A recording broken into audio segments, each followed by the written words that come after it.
Assalamualaikum warahmatullahi wabarakatuh.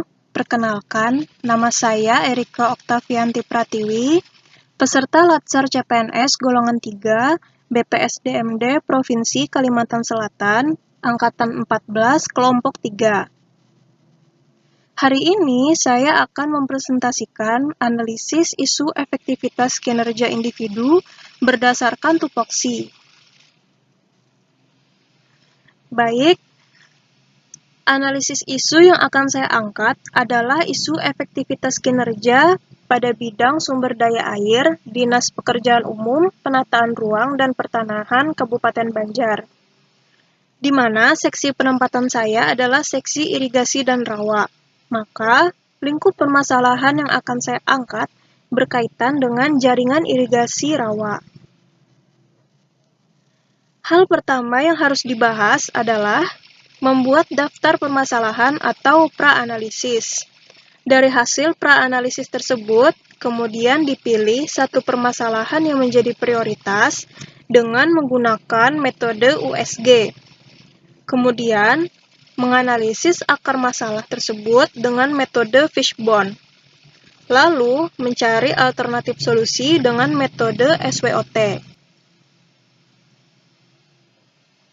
Isu atau masalah yang kerap didapati pada jaringan irigasi rawa adalah kurangnya andil masyarakat dalam pembentukan komisi irigasi atau KOMIR dan pembentukan petani pemakai air atau P3A. Lalu, tidak sesuainya titik penempatan pintu air pada perencanaan pintu air atau tabat. Lalu yang ketiga, kurang meratanya pembagian air ke lahan masyarakat. Setelah didapatkan beberapa isu atau permasalahan, kemudian dilanjutkan dengan penapisan isu prioritas dengan metode USG. Sebelumnya, apa sih metode USG? Metode USG adalah singkatan dari Urgency, Seriousness, and Growth, di mana urgency itu sendiri adalah seberapa mendesakkah isu tersebut dibahas, dianalisa, dan ditindaklanjuti. Seriousness-nya adalah seberapa pentingkah isu tersebut harus dibahas, dan growth itu artinya adalah seberapa besar kemungkinan buruknya isu tersebut jika tidak ditindaklanjuti. Cara yang dilakukan adalah menentukan nilai skala untuk setiap kriteria, di mana skala yang saya ambil adalah 1:5, sehingga didapatkan isu prioritas. Nah, di sini ada tabel yang sudah saya buat dengan merumuskan kriteria USG, di mana berdasarkan hasil USG yang mendapatkan skor tertinggi adalah kurang meratanya pembagian air ke lahan masyarakat petani dengan total 13. Setelah memprioritaskan isu atau masalah, maka dilakukan penganalisis akar masalah dengan metode fishbone. Teknik fishbone adalah sebab akibat dalam menganalisis akar-akar permasalahan dari isu tersebut. Ada 4 kategori yang saya dapatkan, yaitu sumber daya manusia, metode, manajemen, dan lingkungan. Dari sumber daya manusia, ditemukan bahwa kurangnya pengetahuan masyarakat mengenai pemerataan air irigasi. Masyarakat petani cenderung membuat pintu air sederhana sendiri, sehingga air cenderung mengalir ke lahan masyarakat tersebut. Pada metode, kurangnya sosialisasi masyarakat antar pemerintah kepada masyarakat, dan kurangnya pendalaman materi mengenai tanah rawa. Pada manajemen, kurangnya pengawasan jaringan irigasi rawa. Dan pada lingkungan, lahan yang terkait adalah dominan lahan rawa, di mana tanah rawa itu harus mendapatkan perlakuan khusus dibanding lahan yang bukan rawa. Lalu yang kedua, terdapatnya fenomena La Nina dan El Nino, di mana 10 tahun terakhir ini sudah ada fenomena La Nina dan El Nino, di mana La Nina itu merupakan fenomena dengan curah hujan yang tinggi.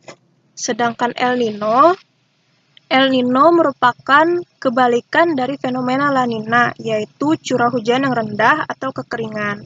Selama 10 tahun terakhir, terdapat fenomena La Nina pada tahun 2020 hingga sekarang, sedangkan El Nino pada tahun 2015 sampai 2016. Setelah dilakukan analisis fishbone, saya akan melakukan analisis SWOT, di mana SWOT tersebut adalah kepanjangan dari strength atau kekuatan, weakness atau kelemahan, opportunities atau peluang, dan threats atau ancaman.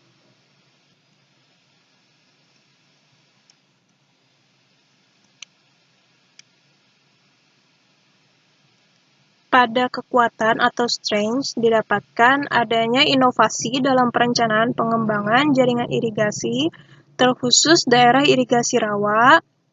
Untuk weakness adalah terbatasnya dana APBN maupun APBD untuk bidang sumber daya air. Untuk opportunities, yaitu terbentuknya harmonisasi antar pemerintah, tokoh masyarakat, dan masyarakat untuk kemajuan pertanian di masa depan. Dan untuk threats-nya yaitu gagal panen dan oksidasi pirit. Alternatif solusi yang saya susun dan saya rangkum adalah untuk alternatif penyelesaiannya, yaitu optimalisasi, rehabilitasi, dan penganalisis pola tanam pada setiap lahan pertanian. Untuk tahap penyelesaiannya, yaitu melakukan koordinasi internal pada bidang sumber daya air, seksi irigasi dan rawa, melakukan koordinasi dengan instansi BMKG terkait global warming yang terjadi selama beberapa tahun ke depan, lalu membuat perencanaan bangunan pintu air dan pendukung lainnya, melakukan koordinasi eksternal pada tokoh masyarakat atau aparat desa, melakukan sosialisasi kepada masyarakat petani mengenai pembagian air di lahan pertanian, dan menganalisis tanah rawa dengan metode yang akurat. Hasil yang diharapkan yaitu air irigasi dapat mengalir secara merata, saluran irigasi dapat bermanfaat secara optimal, pemerintah sukses memberikan pelayanan terbaik untuk kemakmuran para petani, dan para petani mendapatkan hasil panen yang baik dalam minimal 1 kali tanam dalam setahun. Para pihak tersebut yaitu pertama, pemerintah, dinas PUPR, yang kedua, pemerintah instansi terkait seperti pemerintah BMKG. Yang ketiga adalah aparat desa, dan yang keempat adalah warga desa itu sendiri.